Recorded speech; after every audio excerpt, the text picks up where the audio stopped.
मर अशी नजफ़ी बने तो फ़र्श अज़ा की बरकत की वजह से बने।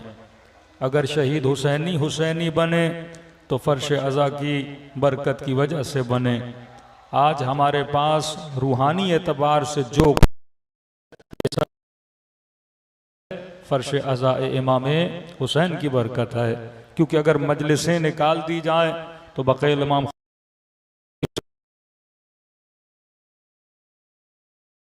हम सिर्फ वाक़या करबला सुनने नहीं आते, क्योंकि अगर किसी ने सिर्फ वाक़या पढ़ना होता वो घर में किसी किताब पे खोल के पढ़ लेता। अगर किसी ने कोई हिस्ट्री पढ़नी होती वो अपने मोबाइल फ़ोन पे भी हिस्ट्री पढ़ सकता था।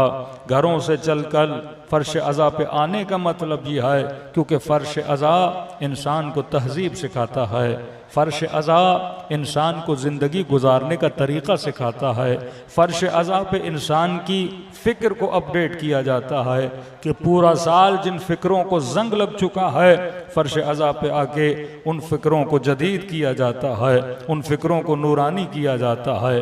तभी हम दुआ मांगते हैं ज़ियारत आशूरा में, अल्लाहुम्मा जअलनी महया मुहम्मदिन व आले मोहम्मद। ऐ खुदा मुझे वो हयात अता कर जो तूने मोहम्मद और आले मोहम्मद को अता की। व ममाती ममात मोहम्मदिन व आले मोहम्मद। ऐ खुदा मुझे मतलब दुनिया में जीना भी उनकी तरह हो और जब दुनिया से जाने लगूं तो मेरी ममात भी किस तरह हो, मोहम्मद और आले मोहम्मद की तरह हो। फिर ये दुआ जब करते हो कि ऐ खुदा जअलनी माकुम फिद दुनिया, मुझे मइयत इमाम हुसैन अता कर, मुझे मइयत शुहदा करबला अता कर। मइयत बोलते हैं साथ होने को। जब आप ये दुआ करते हो कि खुदाया मुझे मौला हुसैन का साथ अता कर, इससे मुराद क्या है? क्या साथ से मुराद यह है कि बंदा बदन इमाम हुसैन के साथ रहना चाहता है, बदन अमीरुल मोमिनीन के साथ रहना चाहता है? यहाँ साथ से मुराद बदन नहीं है। जब आप कहते हो माकुम, मैं आपके साथ रहना चाहता हूँ, मतलब यह है मैं आपकी फिक्र के साथ रहना चाहता हूँ, मतलब यह है कि मैं आपकी तहजीब के साथ रहना चाहता हूँ, मतलब यह है कि मैं आपकी तरबियत के साथ रहना चाहता हूँ। क्योंकि बदन के साथ रहना हर इंसान का महाल है। कितने लोग इमाम हुसैन के बदन के साथ रह सकते हैं, लेकिन दुनिया के किसी भी कोने में होते हुए, किसी भी सरजमीन पे रहते हुए इंसान फिक्र हुसैन के साथ जी सकता है, इंसान तरबियत इमाम हुसैन के साथ जी सकता है। तभी उलमा ने जुमला कहा कि कुल्लु यौमिन आशूरा कुल्लु अर्दिन करबला, कि हर दिन आशूरा है और हर जमीन करबला है। मतलब अपनी जिंदगी के दिनों को आशूरा बनाओ। आशूरा का मतलब क्या है कि वो जिद्दोजहद जो इमाम हुसैन ने की, तेरी जिंदगी में भी वो जिद्दोजहद होनी चाहिए। लेकिन हमने कहा कि दुश्मन की साजिश है। सबसे बड़ा एतराज ये किया जाता है कि आप मजलिसें क्यों करवाते हो, इतना खर्चा क्यों करते हो? हर इन 10 दिनों में लोग डिस्टर्ब होते हैं। एक क्रिकेट की टीम आती है, रोडों को बंद कर दिया जाता है। कोई मुल्क की फंक्शन होता है, रोडों को बंद कर दिया जाता है। बाहर मुल्क से कोई शराबी, कोई काफर, कोई मुनाफिक आता है, उसके लिए रोडों को बंद कर दिया जाता है। अरे ये तो जिक्र हुसैन इब्ने अली है, ये तो नबी के नवासे का जिक्र है, ये तो अल्लाह अल्लाह कहने वालों का जिक्र है, ये उनका जिक्र है जिन्होंने जाने कुर्बान की लेकिन नमाज को कायम रखा। ये उनका जिक्र है गर्दनें कट गई पर नो के नेजा पे कुरान की तिलावत में मशगूल रहे। ये जिक्र नस्लों को बेदार करने का जिक्र है, ये जिक्र बका का जिक्र है। इस जिक्र से इख्तलाफ और इंतशार नहीं होता, इस जिक्र से लोगों में वहदत पैदा होती है, मोहब्बत अहले बैत पैदा होती है। सलवात पढ़े मोहम्मद व आले मोहम्मद।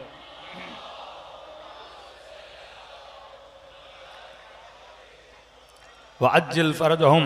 फिर हमने कहा कि कुरान का हुक्म है कि वमन युअज्जिम शाइर अल्लाह फहिय मिन तक़वल क़ुलूब। जो अल्लाह के शाइर की इज्जत करता है यही इंसान की बंदगी और तकवा की निशानी है। ये बात याद रखिए। तौहीद भी तब बाकी रहेगी जब शाइर बाकी रहेंगे। यानी आप खुदा को मानो पर काबे को ढा दो, वलियादु बिल्लाह। आप खुदा को मानो, मस्जिदुल हराम को मसलन उसकी बेहतरामी करो। आप खुदा को मानो पर कुरान की खुदा न खास तब एहतरामी करो। और को नहीं बस मैं मानूंगा तो खुदा को मानूंगा, दूसरी अशिया को नहीं मानूंगा। नाम खुदा भी जिंदा रहता है उनकी खातिर जो इलाही बंदे हैं। नाम खुदा भी जिंदा रहता है अगर नाम मोहम्मद जिंदा है, नाम खुदा जिंदा है अगर नाम ईसा व मूसा जिंदा है। शायर का मतलब यही है, फयमिन तक़वल क़ुलूब, अगर तू अल्लाह के शायर की इज्जत करेगा तो उस मुआशरे में दीन जिंदा रहता है। उन मुआशरों में दीन मर जाता है जिन मुआशरों में शायर नहीं होते।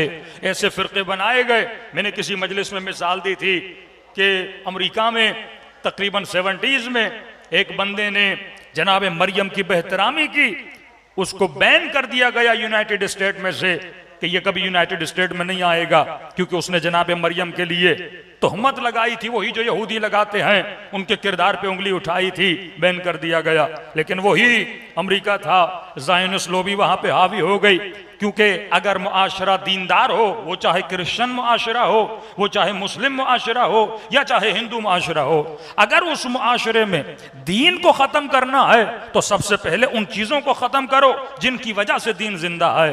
अगर शीयत को ख़त्म करना है तो शीयत तब तक ख़त्म नहीं होगी जब तक आज़ादारी ख़त्म ना हो। जब तक आज़ादारी है तब तक शीयत है, जब तक नाम हुसैन है तब तक शीयत है, जब तक गली गली में हुसैन हुसैन है तब तक शीयत है। क्योंकि शायर जिंदा होंगे तो हकीकत जिंदा रहती है, शायर जिंदा होंगे। आप तसव्वुर करें किसी ऐसी सोसाइटी का जिसमें कोई मस्जिद नहीं है, भाई मस्जिद नहीं तो नाम खुदा नहीं होगा, किलीसा नहीं तो नाम हजरत ईसा नहीं होगा। ये शायर हैं जिनके घरों के अंदर जाने से खुदा की याद आए, जिनकी महफिलों में जाने से दीन की याद जिंदा हो जाए। तो लिहाजा यही ज़ायनिस्ट लोबी ने क्या किया कि जितनी क्रिश्चियन सोसाइटी थी, इनको शायर का एहतराम, अब आपके अपने शायर हैं, अहले सुन्नत के अपने शायर हैं, क्रिश्चियन के अपने शायर हैं, हर किसी ने अपने लिए कुछ ना कुछ तो बनाया हुआ है, मुक़द्दस शख्सियतें, मुक़द्दस नलामतें, मुक़द्दस निशानियाँ। अब जाहिर है जब वो तक़द्दुस ख़त्म हो जाता है तो उस शख्सियत का एहतराम भी ख़त्म हो जाता है। अब इन्होंने क्या किया, वही अमेरिका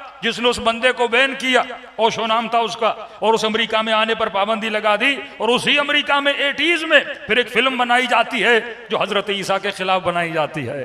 अब मुआशरा कितना तब्दील हुआ। बहुत कम मुतदय्यन लोग थे जिन्होंने उस फिल्म के खिलाफ क़ियाम बुलंद किया, आवाज़ बुलंद की, लेकिन मुआशरा इस हद तक मुक़द्दसात से दूर हो चुका था, क्योंकि अब ये क्रिश्चियन तो थे पर ज़ायनिस्ट क्रिश्चियन बन चुके थे। यानी अब तसव्वुर करें कि एक बंदा कहे कि फ़ला बंदे ने हज़रत ईसा को कत्ल किया है और उसके साथ यारी भी हो, उसके साथ दोस्ती भी हो।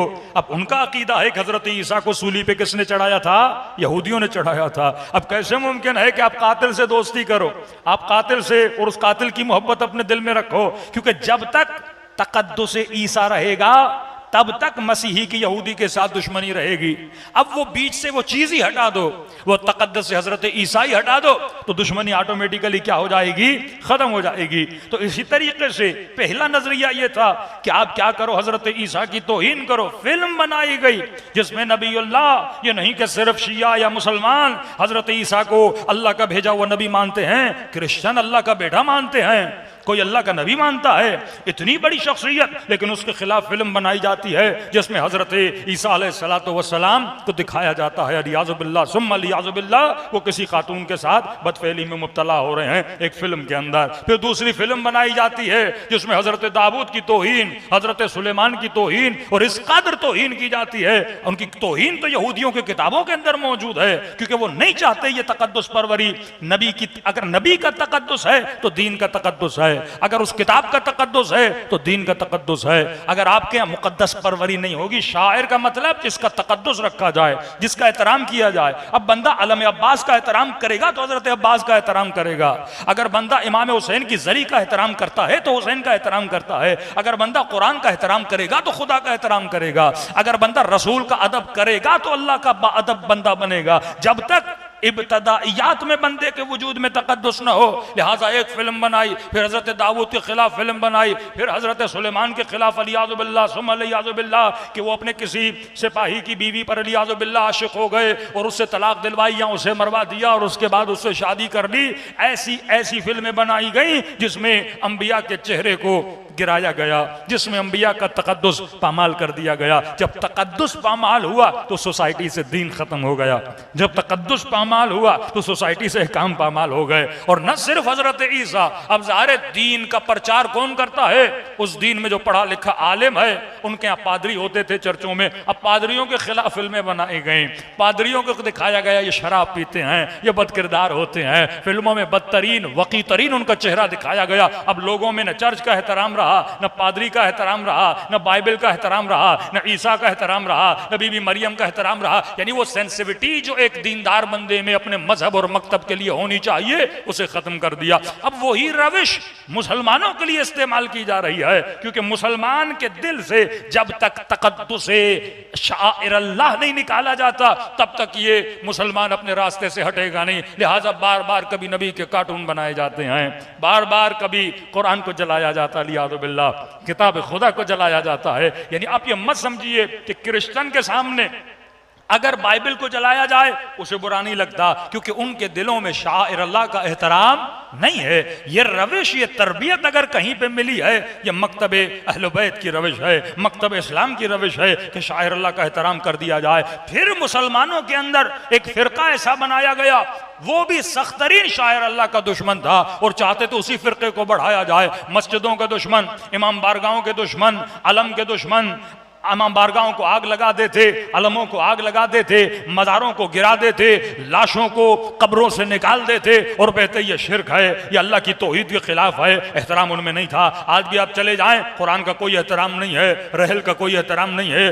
कई पिक्चर्स आप क्या पढ़ी होंगी, कुरान को पाँवों पर रख के पढ़ रहे होते हैं, सो रहे होते हैं, पाँव रसूल खुदा की कब्र और कुब्बे की तरफ करके सो रहे होते हैं। यानी एक ऐसा फिरका भी बनाया गया कि जिसके अंदर से शायर का एहतराम निकाला जाए, औलिया अल्लाह का एहतराम निकाला जाए, कबूर औलिया का एहतराम निकाला जाए, ताकि मुसलमान भी वैसा ही बन जाए जैसे क्रिश्चियन बने थे। तो अब ये मुसलमानों की नब्ज को चेक करने की एक रविश है, क्योंकि जब आप पहली मर्तबा सुनते हो आपके जज्बात उभरते हैं, दोबारा सुनते हो जज्बात थोड़े गिर जाते हैं, तीसरी बात देखते हो जज्बात थोड़े और गिर जाते हैं। यानी मुसलमानों के लिए, उनको भी पता है अगर कुरान को जलाया जाएगा मुसलमान एहतजाज करेंगे। चलो कितने दिन एहतजाज करेंगे? एक दिन, 2 दिन, 3 दिन, फिर कोई और कुरान जलाएगा, फिर एहतजाज करेंगे, फिर कोई और कुरान जलाएगा, फिर एहतजाज करेंगे, फिर कोई और कुरान जलाएगा, एहतजाज करेंगे। जब रिपीटेडली ये काम तिकरार होगा तो आपके लिए, आपके जहन में ये आदती साजी हो जाएगी। यानी कुरान का जलना आपके लिए नॉर्मलाइज हो जाएगा।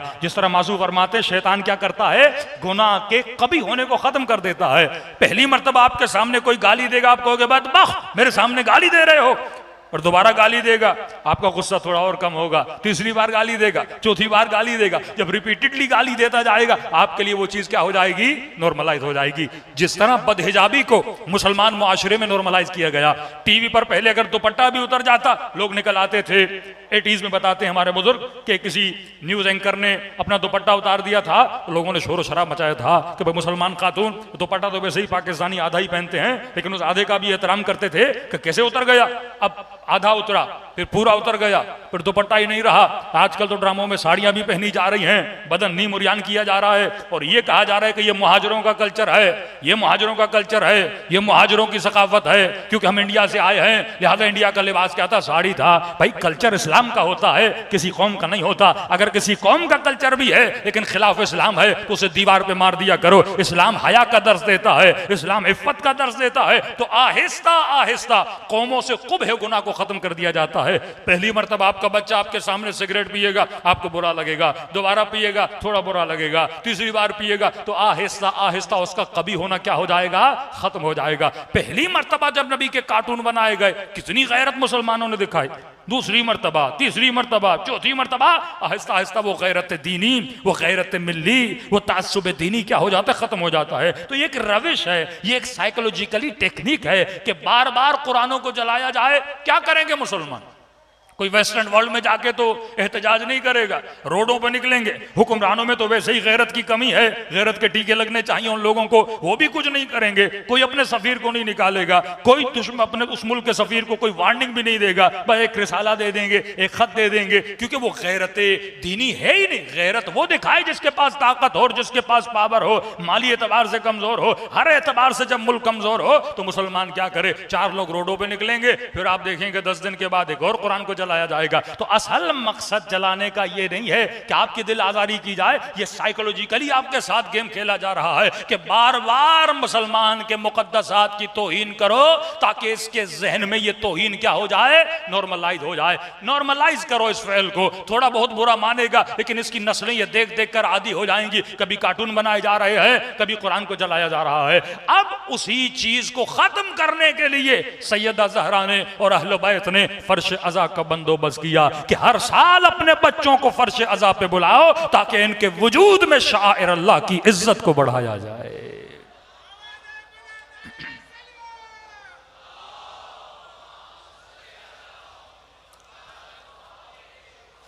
अदब जितना मकतब अहले बैत वालों के पास है किसी के पास नहीं है। यानी आप तसव्वुर करें, नाम हुसैन का अदब, अलम हुसैन का अदब, कितना अदब है। ये अदब कौन सिखाता है? ये मकतब अहले बैत सिखाते। इतना बड़ा मकाम हजरत अब्बास का, भाई तो और भी इमाम हुसैन के, बेटे तो और भी हैं बीबी उम्मुल बनीन के, लेकिन यहां रोज़े हुसैन, यहां रोज़े अब्बास। इतना मकाम क्यों बुलंद है कि दूर से ऐसे लगता है कि दोनों रोजे किसी इमाम के हैं। कतन ये महसूस नहीं होता कि एक इमाम ज्यादा है, एक इमाम है, लेकिन नहीं, दूर से यही लगता है। इतना मकाम क्यों मिला? फरमाया अदब अब्बास की वजह से। इस मकतब में जितना अदब होगा, बेअदब महरूम अज़ लुत्फ़ रब, जिसमें अदब नहीं वो अल्लाह के लुत्फ़ क्या हो जाता है, महरूम हो जाता है। तो लिहाजा फर्श अज़ा सजाने का एक मकसद यही है कि लोगों के दिलों में शाइर अल्लाह का एहतराम, शाइर अल्लाह का अदब, अल्लाह के बंदों का अदब, औलिया का अदब पैदा कर दिया जाए। बचपन से बच्चों को सिखाया जाता है कि हुसैन का मकाम क्या है, बचपन से बच्चों को सिखाया जाता है अली इब्न अबी तालिब का मकाम क्या है। और जब तक इंसान को हक़ व बातिल की पहचान नहीं होगी, ये मकतब हक़ व बातिल का दर्स देता है। सीरत इमाम हुसैन का दर्स यह है कि आए इंसान, हक़ व बातिल की जंग में चला आ और ये पहचान के हक़ क्या है, बातिल क्या है। ये नहीं कि सिर्फ यजीद पे लानत भेज, हर जमाने के यजीद को पहचान, हर जमाने के जालिम को पहचान, हर जमाने के शिमर को पहचान, हर जमाने के अदब को पहचान। और ये नहीं कि घर पे बैठ जा, हिम्मत अपने वजूद में पैदा कर जुल्म के खिलाफ आवाज बुलंद करने की, जुर्रत अपने वजूद में पैदा कर जुल्म के खिलाफ उसको ललकारने की। और जब तक ये जुर्रत नहीं, तब तक इंसान हुसैनी नहीं बन सकता। अपने वजूद से खौफ को खत्म कर और खौफ की जंजीरों से आजाद हो जा। अला अन्ना औलियाउल्लाह ला खौफुन अलैहिम वला हुम यहज़नून। जो अल्लाह के वली बंदे होते हैं वो न दुश्मन से डरते हैं, न उनके वजूद में कोई गम होता है, वो तो मसरूर होते हैं अल्लाह की राह में अपनी जानों को देने के लिए। सलवात पढ़े मोहम्मद व आले मोहम्मद पर।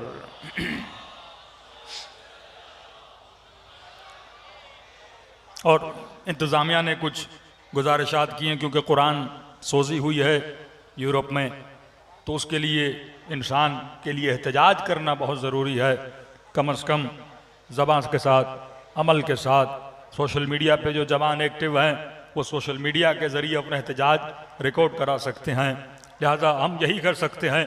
लेकिन असल हक़ एहतजाज, असल जिम्मेदारी जो एहतजाज की होती है वो हुकूमतों की होती है। हुकूमतें अगर प्रेशराइज करें, ये मुसलमानों की हुकूमतें जो मुर्दा हुकूमतें बन चुकी हैं, अगर ये शदीद एहतजाज करें तो फिर वहाँ से भी कुछ होता है। लेकिन अभी तो अवाम अपने बलबूते पे कर रही है। और हमारा तो अकीदा है कि इन्नी तारिकुम फीकुम अत्तक़लैन किताब अल्लाह व इतरती अहले बैती। रसूल दो ही विरसे छोड़ कर गए, एक अल्लाह की किताब, दूसरा अहले बैत रसूल। फरमाइए कभी एक दूसरे से जुदा नहीं हो सकते। अब आप कहेंगे कि मौलाना कुछ लोगों ने सिर्फ कहा कि हस्बुना किताब अल्लाह, हमारे लिए किताब काफ़ी है, तो किसी के कहने से किताब अहले बैत से जुदा नहीं होती। जब रसूल ने बोल दिया कि लई अफ्तरिका, ये कभी जुदा नहीं होंगे हत्ता यरदी अलैहिल हौज़, जब तक हौज़ कौसर पे मेरे साथ मुलाकात ना हो। तो मैं एक मिसाल देकर बयान करता हूँ। ये बिल्कुल ऐसे है कि एक बंदा बोले कि मौलाना साहब हमारे लिए नमक लाइए, लेकिन ऐसा नमक हो जिसमें नमकीनी ना हो। हमारे लिए शक्कर लाइए, लेकिन ऐसी शक्कर लाइए जिसके अंदर मिठास ना हो। तो जिस तरह तू नमक से नमकीनी खत्म नहीं कर सकता, चीनी से मिठास खत्म नहीं कर सकता, इसी तरह कोई भी मुसलमान कुरान से आले रसूल को जुदा नहीं कर सकता। सलवात पढ़े मोहम्मद व आले मोहम्मद पर।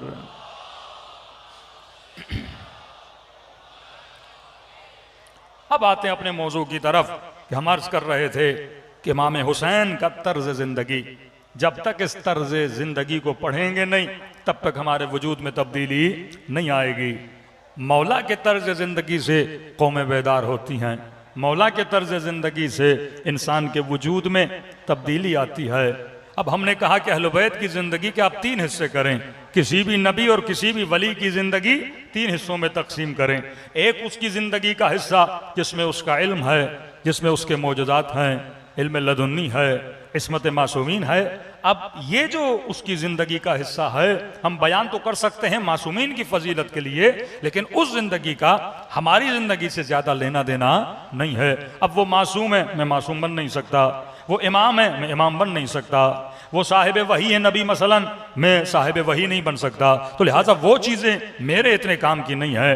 दूसरा मासूम की ज़िंदगी का हिस्सा वो है, वो किस तरह रहते थे, किस माहौल में रहते थे, कौन से कपड़े पहनते थे, घरों की बनावट कैसे थी, इसका भी मेरी ज़िंदगी से इतना लेना देना नहीं है। अगर हुक्म मासूम हो तो मैं अमल करूंगा। मसलन का फला गिलास में पानी पियो, अब गिलास ऐसा होना चाहिए जो टूटा हुआ ना हो। अब ये नहीं कि वो गिलास कौन सा हो। अब आप कहें कि नबी मसलन पत्थर के बर्तनों में खाना खाते थे, लिहाजा सारे मुसलमान पत्थरों के बर्तन में खाना खाएं, ऐसा कुछ भी नहीं है। मसलन नबी पुराने जमाने में सूफ के कपड़े मसलन पहनते थे, अली इब्न अबी तालिब, बस हम भी सूफ के कपड़े पहनेंगे, ऐसा कुछ भी नहीं है। ऐसे कई जाहिल पैदा हुए थे जो अइम्मा पे एतराज करते थे, कभी इमाम रज़ा पे, कभी छठे इमाम पे, कि आपके बाबा अली सूफ कहते हैं, रीछ को रीछ की खाल पहना करते थे और आप नहीं पहन रहे। तो इमाम ने फरमाया, बाबा का जमाना और था, आपका जमाना और है। कि आपके बाबा की जूतियों पे 70 वसले लगे हुए थे, 70 बंद लगे हुए थे, आपकी जूती ऐसी क्यों है? कि बाबा गरीबों के जमाने में रहते थे। अब गरीबों में जब बंदा रहता है तो उसी तरह से रहे। इसकी मिसाल ऐसे है, मसलन आप एक सोसाइटी में रहते हो, गरीबों की सोसाइटी है, कोई अल्लाह की बस्ती है, कोई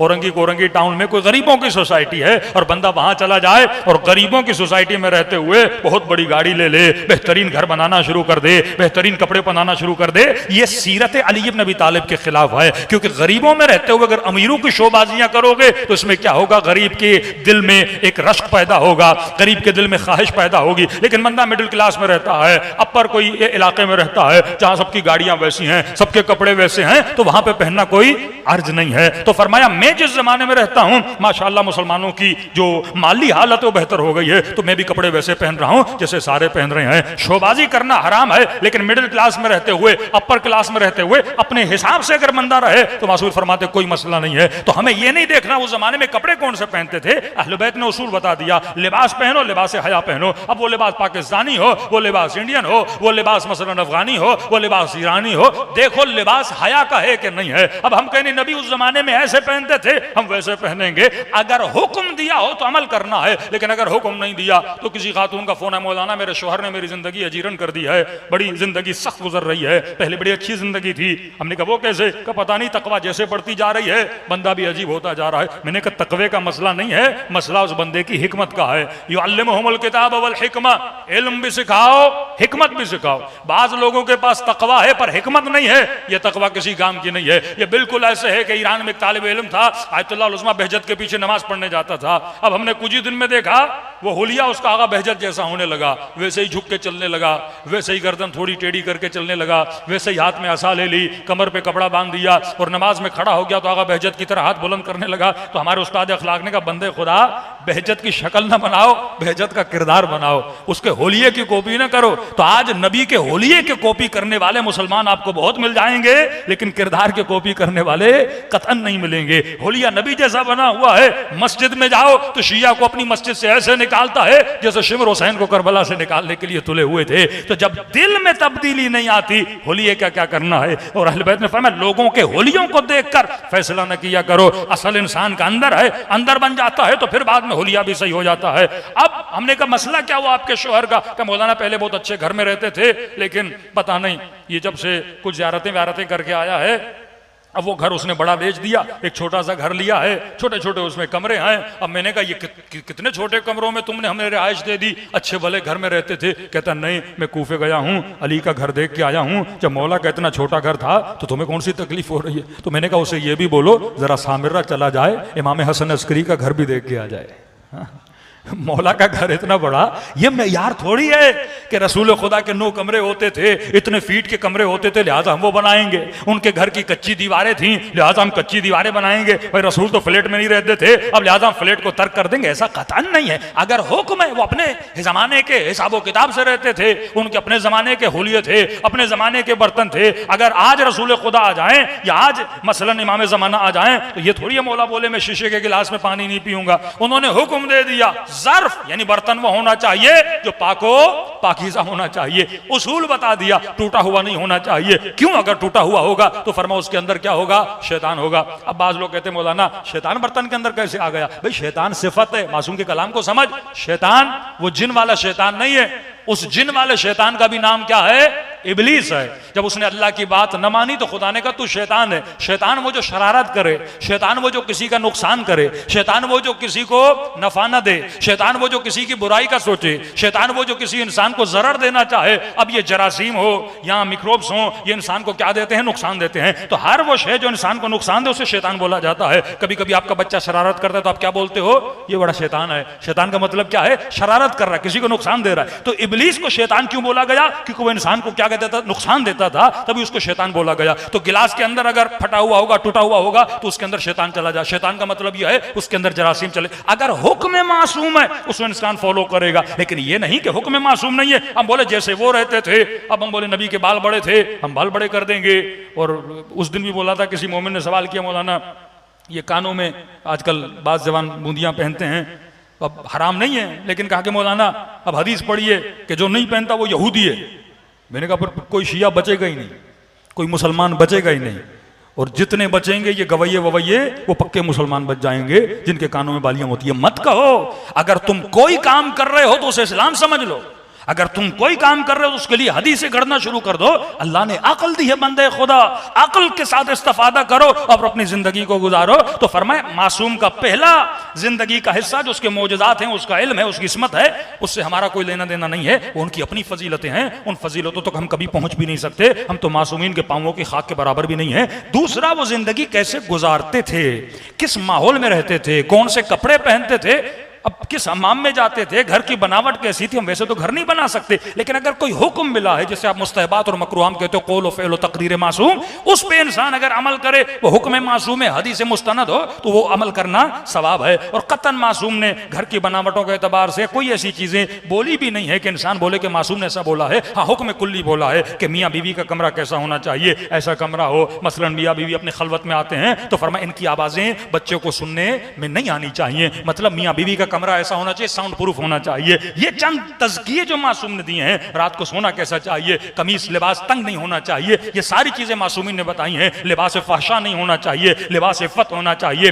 अरब के जमाने में औरतें चलती थी और अपने सरों पे झूड़े बांधती थी। जब सर पे कोई ऐसी चीजें बांधती थी सर लंबा हो जाता था, तो मासूम ने कहा जाहिलियत की तरह औरतों को कहा अपने सरों को ऊंटों की कोहान की तरह, ऊंट की पीठ निकली हुई होती है उस तरह ना बनाओ। अब आज की औरत बोले कि मासूम ने कहा है कि सर को बुलंद नहीं करो। मौलाना मैं तो ऐसा कुछ भी नहीं करती, लेकिन उससे बदतर होकर चलती है। तो ये मासूम ने एक मिसाल दी है, कोहान की तरह अपने सरों को ना बनाओ। मतलब क्या?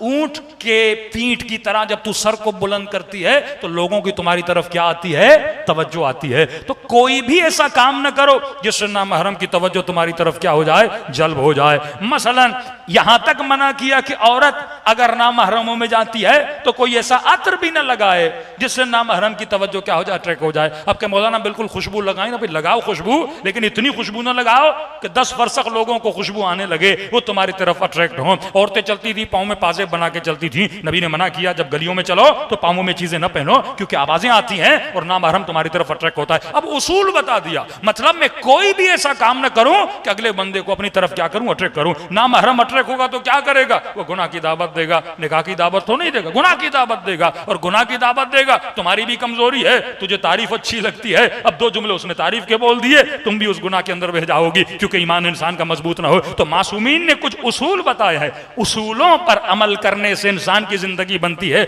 ना कि वो किस घर में रहते थे, कैसा हुलिया था। अब उस जमाने में अक्सर लोगों के बाल बड़े होते थे, सब बाल बड़े रखते थे। आज आप देखते हैं महजब लोगों के बाल बड़े नहीं होते। तो आप ये बोले उस जमाने में रखते थे, कोई हदीस ही नहीं है बालों के लिए कि बाल बड़े रखे जाएं या कोई ऐसे काम किए जाएं जो मासूमीन ने बोले हो। मासूमीन का अक्सर फोकस जो था वो इंसान के अखलाक पर था। वो इस तो मकारिमल अखलाक, हम मबूस हुए ताकि तुम्हारे अखलाक को बुलंद करे। ये फरमाया तखल्लकू बि अखलाकिल्लाह, अपने अखलाक को अखलाक परवरदिगार आलम में बदल दो। तो ये वो असल उसूल है। तीसरा हिस्सा मासूम की जिंदगी का कि जो उसूल अभी अब्दुल्लाह हुसैन ने बताए, जो फरामीन अभी अब्दुल्लाह हुसैन ने बताए, उन उसूलों पे अगर अमल करेंगे तो दुनिया भी आबाद होगी, आखिरत भी आबाद होगी। सलवात पढ़े मोहम्मद वाले मोहम्मद।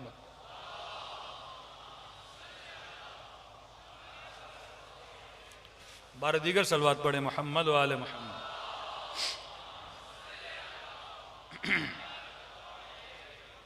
वअज्जिल फरजन। अब जल्दी जल्दी से, क्योंकि वक्त यहाँ कम होता है, लिहाजा जितने अराइज हो मैं कोशिश पूरी करता हूँ कि सारे अराइज आपकी खिदमत में रखे जाएं। अब खुदा ने कुरान में हक व बातिल की एक पहचान बताई। कहल यस्तविल खबीस व तय्यब, क्या खबीस और तय्यब ऐ हबीब क्या दोनों बराबर हो सकते हैं? कभी का तय्यबातुल तय्यबात वल खबीसातुल खबीसात, तय्यब तय्यब के लिए, खबीस खबीस के लिए। मजलिस का मतलब है खबीस और तय्यब की पहचान करना, और ये काम शियाने अहले बैत ने बखूबी किया। हम निफाक में नहीं पढ़ते, हम छुपाते नहीं, हम बरमला बोलते हैं हक क्या है बातिल क्या है। आज तक बाज बरादरान अहले सुन्नत इस तशवीश में है कि यजीद पे लानत भेजी जाए या ना। यह है अदम तरबियत, यह है कुरान से दूरी, यह है अहले बैत से दूरी। कल ही मैं देख रहा था सोशल मीडिया पे कोई पॉडकास्ट, वो यजीद पे लानत भेज सकते हैं, और वो जनाब भी बोलते हैं गजाली ने यह बोला है, इमाम अबू हनीफा ने खामोशी इख्तियार की है, इमाम शाफी ने यह बोला है। मैंने कहा बदबख्त, तू पहले कुरान सुना, तू लोगों की बातें सुना रहा है।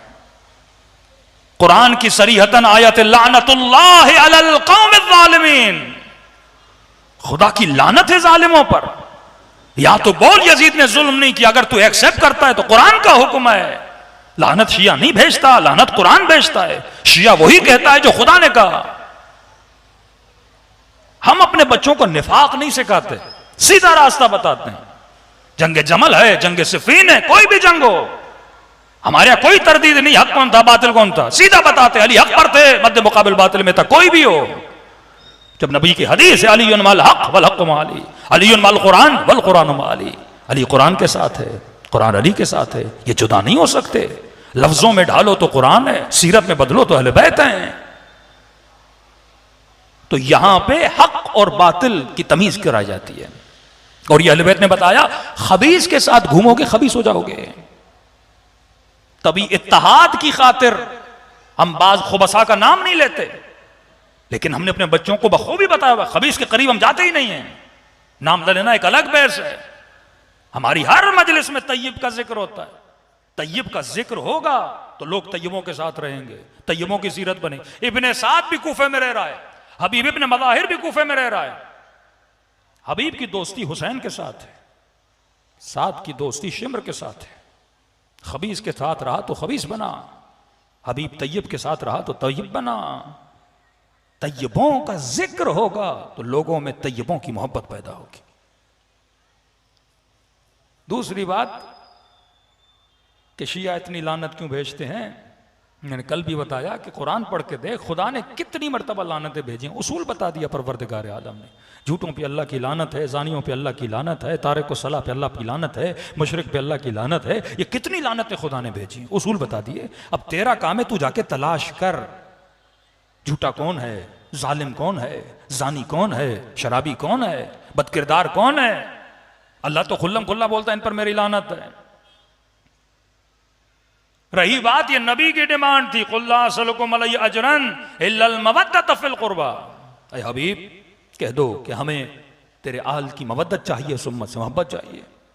अब मैं हमेशा कहता हूं कि लाजिम और मलजूम फिलोसॉफिकल एक बहस है। कहते हैं एक चीज का वजूद होता है, दूसरी चीज का वजूद नहीं होता। अगर दूसरे का वजूद बनता है तो पहले के न होने की वजह से उसका वजूद बनता है। शायद मिसाल दी थी कल के नहीं। सर्दी और गर्मी, बास का यह मानना है कि सर्दी का अपना कोई वजूद नहीं है, सर्दी अदम गर्मी है। जब गर्मी न हो तो सर्दी होती है, गर्मी के न होने की वजह से सर्दी वजूद में आती है। रोशनी और तारीकी, अंधेरा और रोशनी। अब यहां पे रोशनी है, अंधेरा नहीं है, लेकिन अगर अचानक लाइट चली गई तो क्या होगा? अंधेरा हो जाएगा। तो अंधेरा तब आता है जब रोशनी ना हो। इसी तरह जो तबर्रा है, जो बुग़्ज़ है, बुग़्ज़ का अपना कोई वजूद नहीं है। बुग़्ज़ आता ही तब है जब किसी की मोहब्बत आती है। अगर मोहब्बत ना हो तो बुग़्ज़ का तसव्वुर ही नहीं है। कुल ला असअलुकुम अलैहि अजरन इल्लल मवद्दत फिल कुर्बा, हबीब कह दो कि हमें अपने आल की मवद्दत चाहिए। अब अगर मुसलमान के दिल में मवद्दत आ गई तो ऑटोमेटिकली जिनकी मवद्दत आई है उनका बुग़्ज़ भी आना चाहिए। यह मुमकिन ही नहीं है।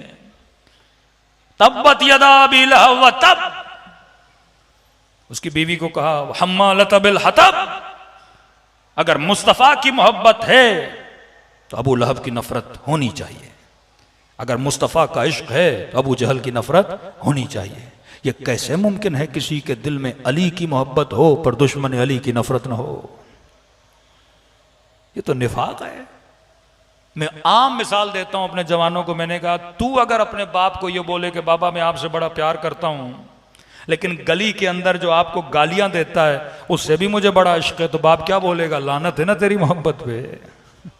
ये कैसी मोहब्बत है? मुझसे मोहब्बत और पड़ोस में मुझे गालियां दे रहा, उससे मोहब्बत। तो हम निफाक नहीं सिखाते अपने बच्चों को।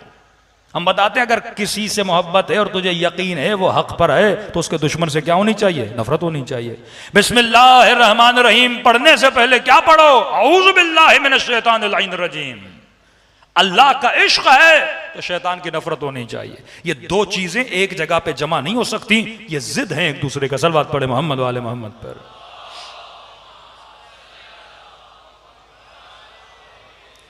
अब खुदा एक मिसाल देता है मोमिन की। दरअसल इस मिसाल का असल जो महवर है अहले बैत हैं, लेकिन खुदा अपने बंदों को मिसालों में समझाता है। वल्लाह कुरान की तरफ रुजू करें। कुरान में वो फ़ज़ाइल खुदा ने बताए, वो तरकीबें खुदा ने बताएं। क्योंकि कुरान अगर गैरों से लोगे तो कोई फ़ायदा नहीं होगा। इस कुरान की तफसीर अगर अहले बैत से लोगे तो ये कुरान इंसान के लिए बाइस हिदायत भी है, बाइस बरकत भी है। अब फरमाया ज़रबल्लाहु मसलन, परवरदिगार आलम ने इंसान के लिए एक मिसाल दी है। फरमाया अलम तरा कैफ़ ज़रबल्लाहु मसलन, क्या तुमने नहीं देखा खुदा ने मिसाल दी है? कलिमतन तय्यबह कशजरतिन तय्यबह, जो तय्यब कलिमा होता है, तय्यब इंसान, तय्यब वजूद, उसकी मिसाल कैसे? ये इमाम हुसैन की बारिज़ तरीन सिफ़ात में से एक सिफ़त है और इमाम के शियों की सिफ़ात में से। अब आप देखें कि आप इस कलमे तय्यब की तरह हो कि नहीं। एक तरफ कहता है कलमे खबीस, एक तरफ कहता है कलमे तय्यब। इमाम हसन जब अमीर शाम के दरबार में गए तो कुरान की आयत पढ़ी, अल खबीसातुल लिल खबीसात वल खबीसून लिल खबीसून, ये सारी आयत पढ़ी और फरमाया हम वो हैं जो तय्यब हैं, और सिफात बयान की। वो सिफात इस आयत में आ रही है। फरमाया कलमा तय्यब की मिसाल एक शजर तय्यब की तरह है। अब खुदा को पता है इंसान का जहन मटीरियल है, तो मटीरियल इंसान को मटीरियल मिसालें बेहतर समझ में आती हैं। अब आप रोड पे चलते हैं, कई दरख्त आपको नजर आते हैं। अब तसव्वुर करें साइंस इतनी टेक्नोलॉजी कर जाए कि जैसा दरख्त खुदा बता रहा है कोई ऐसा दरख्त बन जाए। का शजरतन तय्यबा अस्लुहा साबित व फरउहा फिस्समा। तसव्वुर करो एक दरख्त का।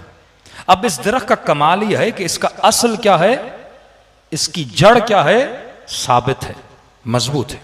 व फरउहा फिस्समा, और इसकी जो शाखें हैं वो किसकी तरफ जा रही हैं? आसमान की तरफ जा रही हैं।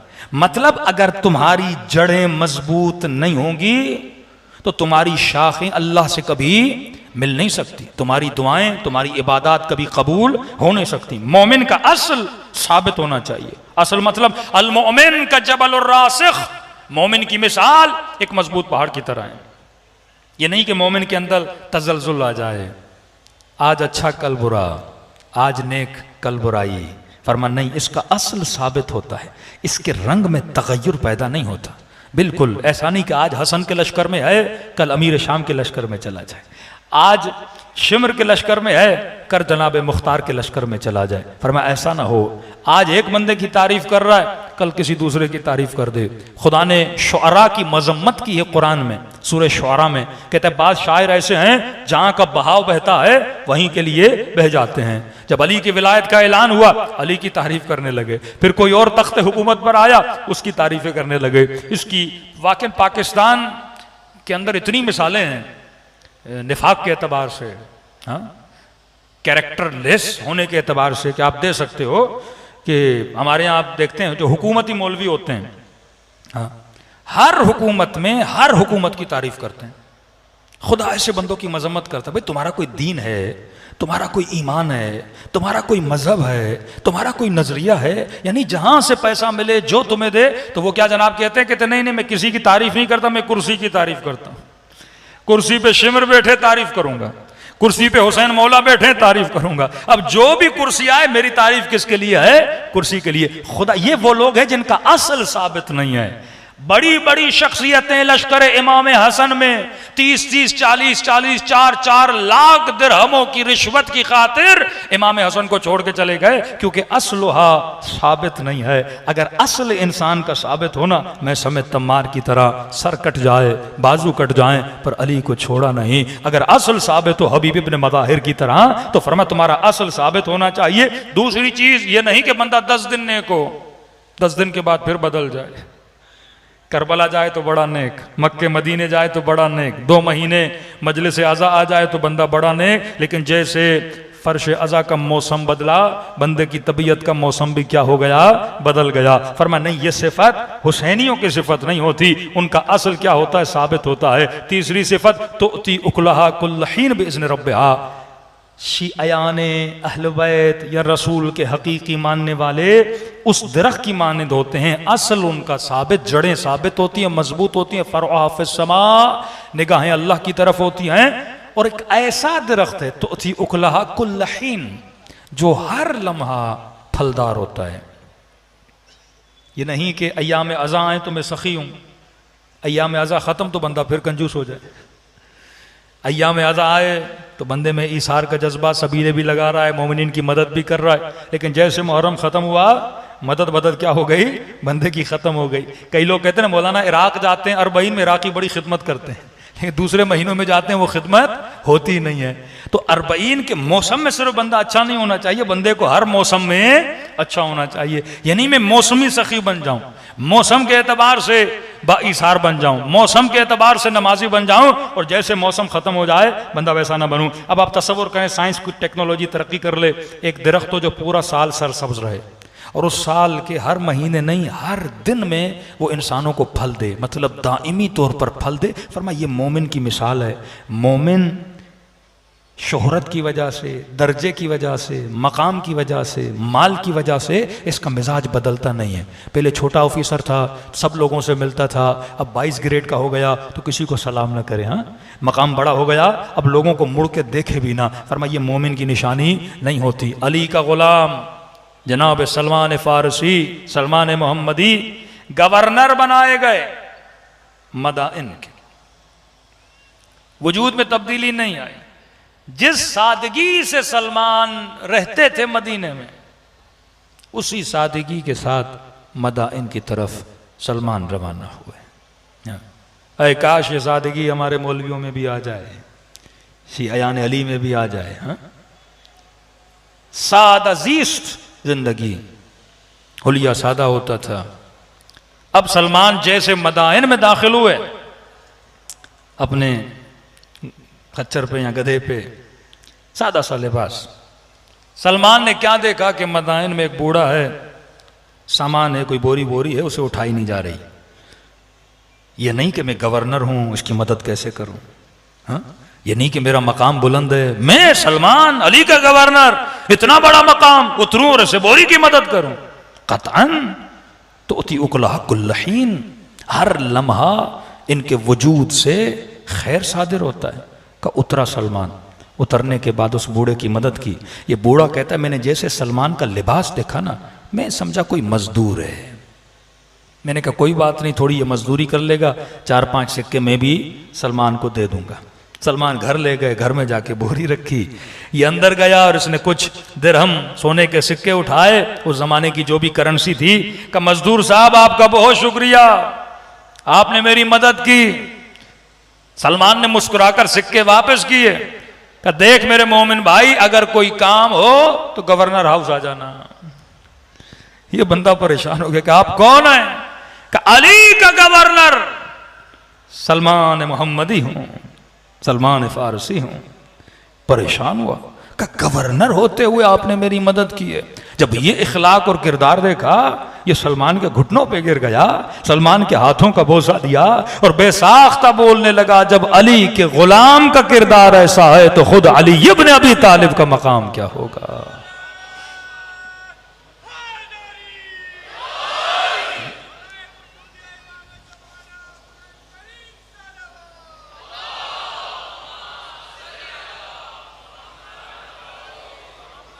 आप सीरत अमीरुल मोमिनीन पढ़ें, जब कूफे में अमीरुल मोमिनीन आते हैं, अपने घोड़े पर सवार हैं, जब खिलाफत मिलती है, फरमाते आए अहले कूफा अली के लिबास को देखो, अली की सवारी को देखो। अहले कूफा,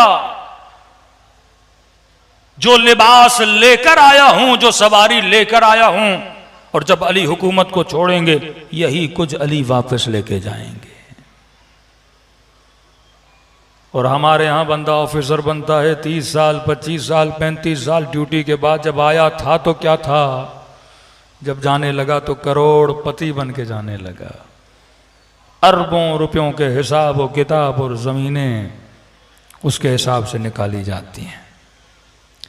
जब वजूद से किरदार अहल बैत ख़त्म हो जाए तो माशरे तबाह बर्बाद हो जाते हैं। हुर बना इमाम हुसैन के अखलाक की वजह से, किरदार की वजह से। रास्ता रोका, बेहतरामी की, लजाम फरस में हाथ डाला, आंखों में आंखें डाल के देखा। इमाम ने बस उसे इतना याद दिलाया कि और ये याद रखना कि मैं किसका बेटा हूं। ख़याम हुसैनी के अतराफ में इमाम हुसैन ने खंदक खुदवाई कि कोई बीबियों के खेमे तक ना पाया। अपनी तरफ से मौला ने बड़ी कोशिश की, खंदक खुदवा के उसमें आग जलवाई ताकि घोड़े छलांग न पाए। एक दुश्मन खंदक के उस तरफ से जब उसने देखा कि इमाम हुसैन नमाज के लिए तैयार हो रहे हैं, बेअदबी करके कहने लगा, हुसैन तेरी भी कोई नमाज है, तू क्यों नमाजें पढ़ रहा है। सुनते रहे इमाम हुसैन। अगला जुमला इतनी तौहीन का कहा, हुसैन ये जो आग तूने जलाई है ना, अलियाज़ बिल्लाह, इसी आग में तुम लोगों ने जाना है। यहां इमाम हुसैन ने उसे बद्दुआ दी। कहा बदबख्त, तूने नबी से नहीं सुना कि आले रसूल की मवद्दत वाजिब है। मेरा एहतराम नहीं करता, हरम रसूल का एहतराम करो। का खुदाया इसने मुझे बोला है कि मैं आग में जाऊंगा, इसे यहीं पे सजा दे। कहते उसका पांव अटका, उसी खंदक में गिरा और जिंदा जिंदा जल के दुनिया से चला गया, बासिल जहन्नुम हुआ। आखिरी दिन जो मौला हुसैन ने नारा बुलंद किया, यही अदब। उम्मत जब बेअदब बनती है तो अपने नबी के नवासे की कातिल बनती है। का शर्म नहीं, हया नहीं, क्या तुझे नहीं पता ये हरम रसूल है, नबी की नवासियां हैं, नबी की बेटियां हैं। इमाम ज़ैनुल आबिदीन फरमाते, एक बूढ़ा बड़ा हत्ताक बाजार शाम में आया और हत्ताकी करने लगा, गालियां देने लगा। मैंने कहा तुम मुसलमान है? हाँ। कुरान पढ़ा है? कहाँ? का कुल ला असलुकुम अलैहि अजरन इल्लल मवद्दत फिल कुर्बा, तुमने नहीं पढ़ा। बूढ़ा सर पे हाथ रख के कहने लगा, वल्लाह मैंने आज तक ये आयत नहीं सुनी। बनु उमैया ये आयतें सुनाते ही नहीं थे अवाम को, उनको पता चले फजीलत अहले बैत क्या थी। कुरान की दूरी दामन अहले बैत की दूरी है, दामन अहले बैत की दूरी कुरान की दूरी है। शुक्र खुदा करो कि खुदा ने तुम्हारे दिलों में इश्क़ अहले बैत को सजाया हुआ है। मजलिस में आना भी रिज़्क़ है, गिरिया करना भी रिज़्क़ है, जिसको वो न चाहें इस फर्श अज़ा पे नहीं बुलाते। दिलों को करबला लेकर चलें, सलाम करें अपने मौला की मज़लूमियत पे और दुआ करें खुदा हमें ऐसा बनाए जैसा इमाम हुसैन हमें देखना चाहते हैं। अस्सलाम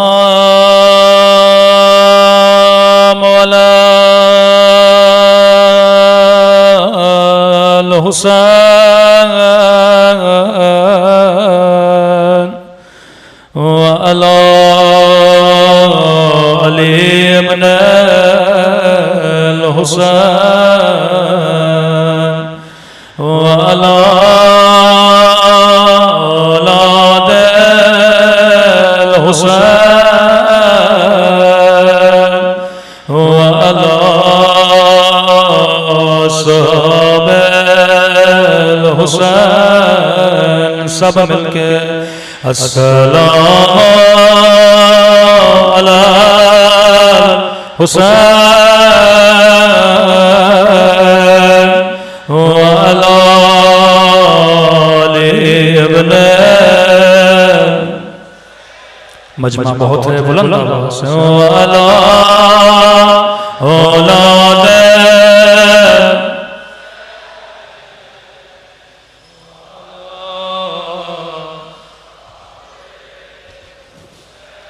सब मिलके अस्सलाम अला हुसैन व अला अली इब्न।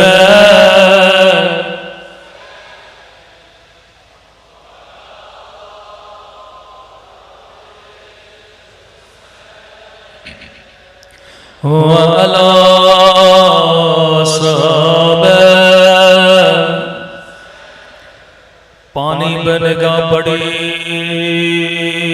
ज़ारो कतार रोने लगे,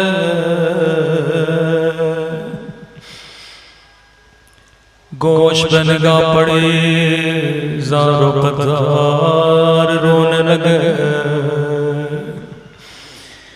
किसी जवान की शादी में जाते कहते हाय मेरा अब्बास,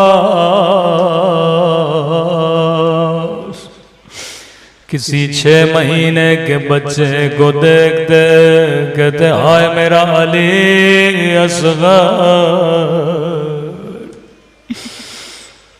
कोई मोमिन कहता मौला मेरी 4 साला बच्ची है, रोके कहते बच्चियों को कभी तमाचे न मारा करो।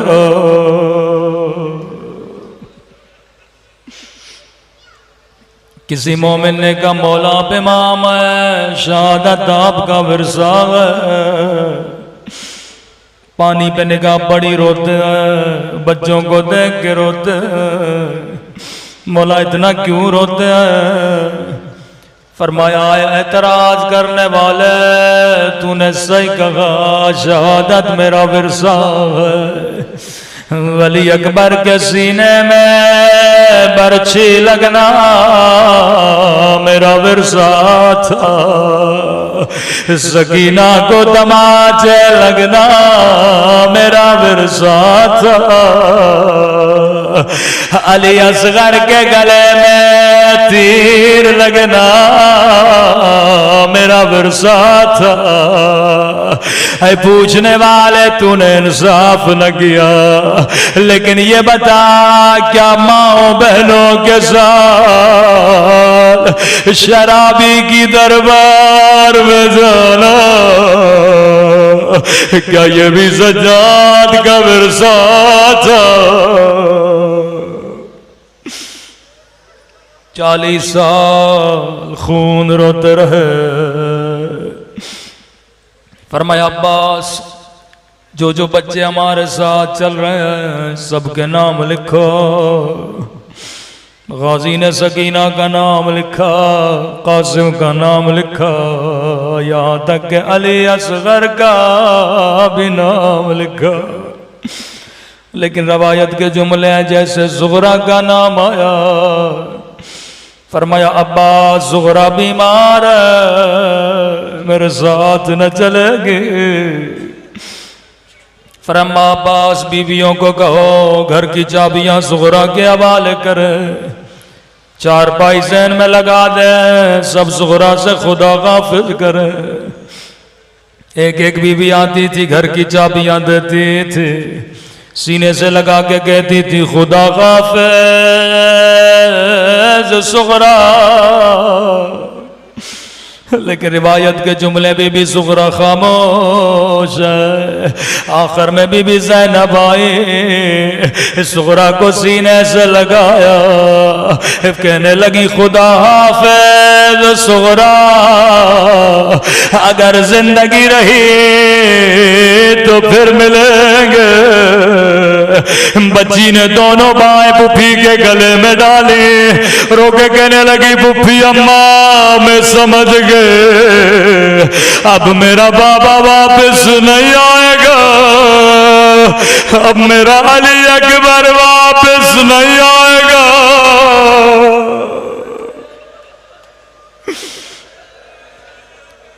बीबी ज़ैनब को बड़ा प्यार आया कि ज़ुहरा इस बात का इल्म मेरे अलावा हुसैन के अलावा किसी को नहीं, तुझे कैसे पता चला?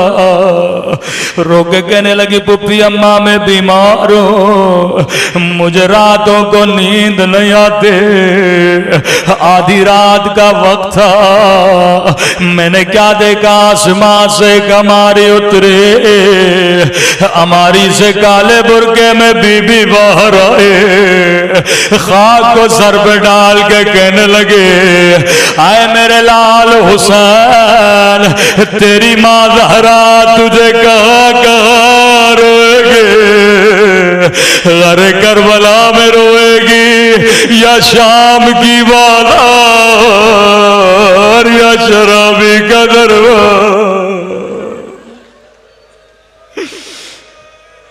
बीबी ज़ैनब रोते रोते इमाम हुसैन के पास आए, हुसैन मेरी जान, अगर ज़ुहरा के न जलने की वजह उसकी बीमारी है, मैं ज़ैनब ख्याल करूँगी, अपने हाथों से खाना खिलाऊंगे, लेकिन अगर कोई वजह है मुझे बता दो।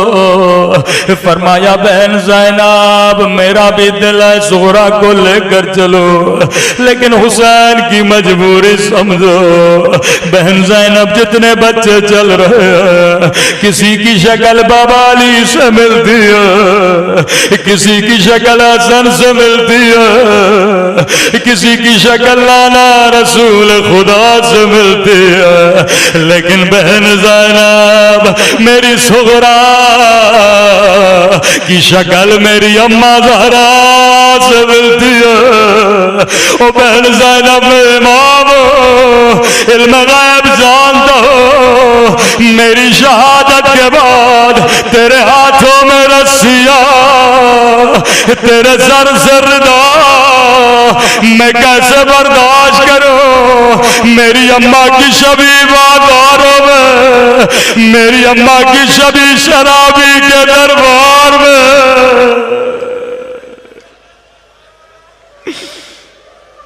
अला लअनतुल्लाह अलल कौमिज़ ज़ालिमीन।